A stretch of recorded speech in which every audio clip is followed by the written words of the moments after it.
It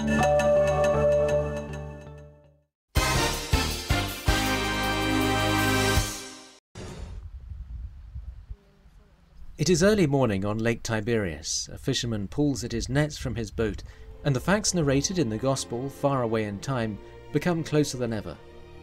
This is one of the most evocative holy places in all of Galilee. Here stands the church of the Primacy of Peter, a Franciscan shrine which recalls one of the apparitions of the risen Jesus.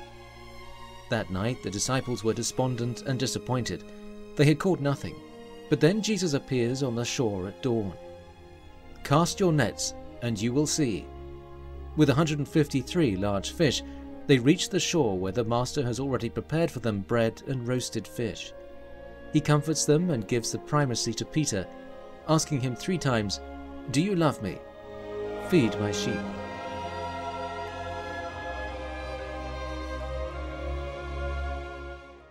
All that happened here, a very old tradition says, which is also based on the important literary testimony of Egeria in the 4th century, writes in her diary, among other things, "Not far from Capharnaum, one sees the stone steps on which the Lord stood."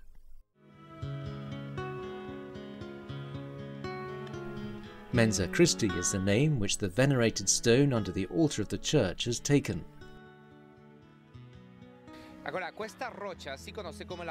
So this rock is known as the table of Christ, or the table of the 12 thrones, seats of the 12 apostles.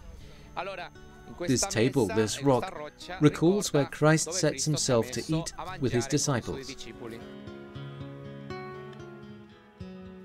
The chapel of the Primacy of Peter, restored in 1982, was built by the Custody of the Holy Land in 1933, upon the remains of a Byzantine church from the 4th to the 5th centuries, which had fallen with the Persian and Arab invasions. In the following centuries, many witnesses speak of a church named from the 12 thrones or the apostles. They perhaps refer also to these heart-shaped stones which lead to the lake.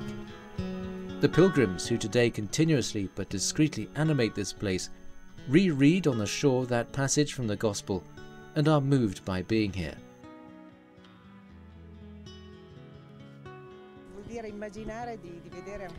It entails imagining seeing the boat of fishermen who come and Jesus is here. I was looking for the place where he could have been and had prepared the fire, the breakfast for them. And then it is here that he prepares again food for us. And this is very beautiful for me. There is here a further confirmation of the resurrection of Jesus. He here appeared and gave them to eat. And this is shocking for me because after having been resurrected, he still eats. He still is with his own. And then the church arose. And then there is the beginning of the missions. For me, it is here that we ourselves are born.